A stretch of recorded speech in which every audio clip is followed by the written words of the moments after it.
അസ്സലാമു അലൈക്കും വറഹ്മത്തുള്ളാഹി വബറകാതുഹു. ഇസ്രയേലിൻ്റെ ആക്രമണത്തിന് പിന്നാലെ ശക്തമായ പ്രത്യാക്രമണമാണ് ഇറാനും നടത്തിയത്.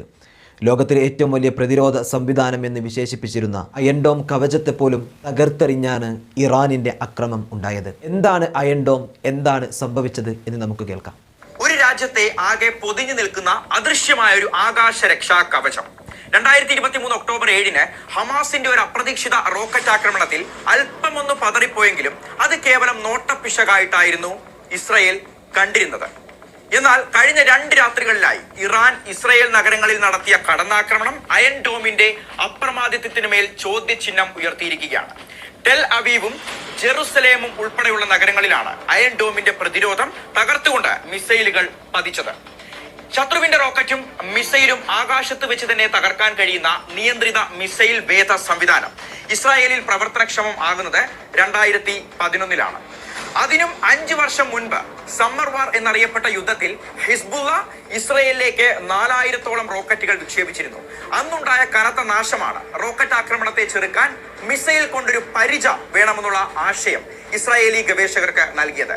അയൺ ഡോം എങ്ങനെയാണ് പ്രവർത്തിക്കുന്നത് എന്ന് നോക്കാം. സദാ ജാഗരൂകമായ ഒരു റഡാർ സംവിധാനം, ഇതാണ് അയൺ ഡോമിന്റെ നട്ടെല്ല്.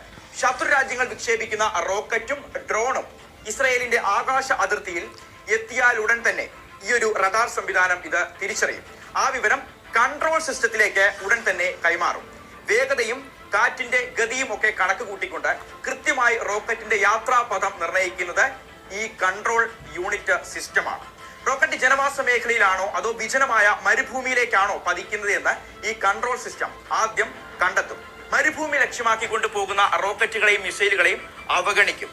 ജനവാസ മേഖലയിൽ പതിക്കാൻ സാധ്യതയുള്ളവയെ കണ്ടെത്തിക്കഴിഞ്ഞാൽ ആകാശത്തെ ഏത് ഭാഗത്ത് വെച്ച് റോക്കറ്റിനെ തകർക്കണമെന്ന് കൃത്യമായി മനസ്സിലാക്കും, അത് തീരുമാനിക്കും.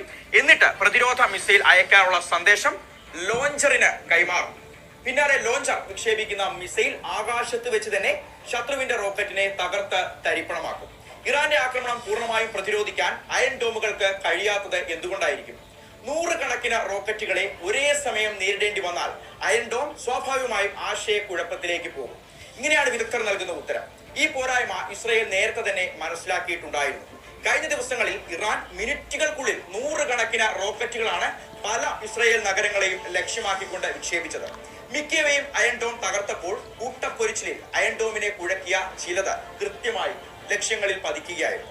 ഓപ്പറേഷൻ സിന്ദൂറിൽ പാകിസ്ഥാൻ ഇന്ത്യക്കെതിരെ പ്രയോഗിച്ച ഡ്രോണുകളെയും മിസൈലുകളെയും ഒന്നുപോലും നിലം തൊടിയിക്കാതെ തകർത്ത നമ്മുടെ S-400 മേന്മയും ഈ സമയം ഓർമ്മിക്കാതിരിക്കാനും വയ്യ.